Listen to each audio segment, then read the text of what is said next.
Hey coin collectors, and welcome to DC Coin World International Coin Channel. And today it's the 1979 D nickel, the so-called Blob mint mark. And people had a few things to say to me about the Blob mint mark.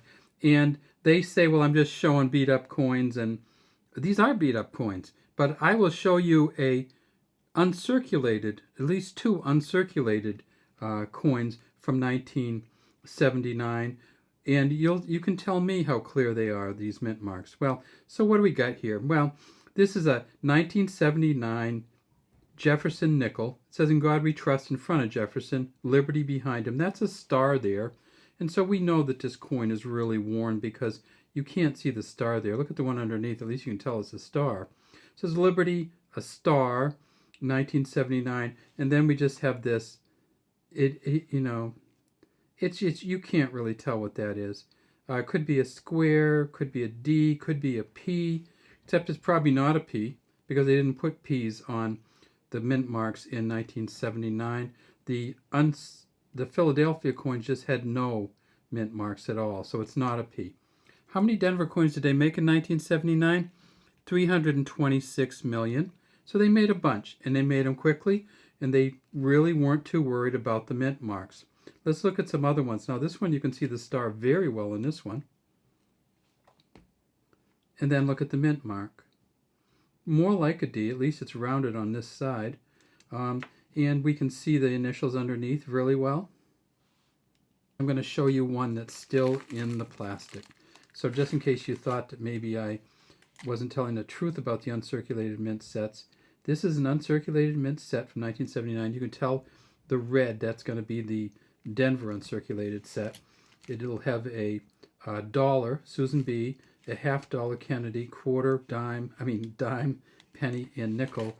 And that nickel from the uncirculated mint set is a blob also, never been touched by human hands other than to put it in plastic. On the back of the Jefferson Nickel, we see it says E Pluribus Unum at the top. Has a big building in the middle. That's Monticello, Thomas Jefferson's home. Down here, underneath the home, it says Monticello, 5 cents.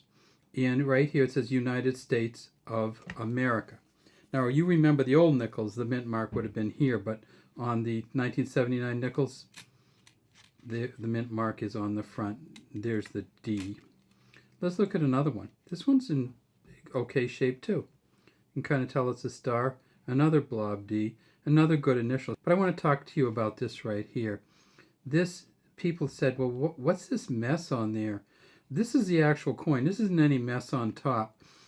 When you see this down here underneath, you can just see the copper turning green. And you know how copper does that sometimes as it gets, it builds up this coating which actually protects it from the weather and it turns green. So that's what this one is. This has just the copper underneath it. No mint marks, so we can't tell good or bad. And no steps on the back of this one at all. Now, what does a uncirculated mint set one look like? So this is from the 1979 uncirculated mint set. They made a bunch of them. They made over 3 million.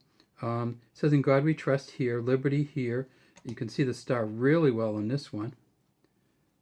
But still, even the star is a blob, even though you can see it good. And this, you can tell it's probably a D, right?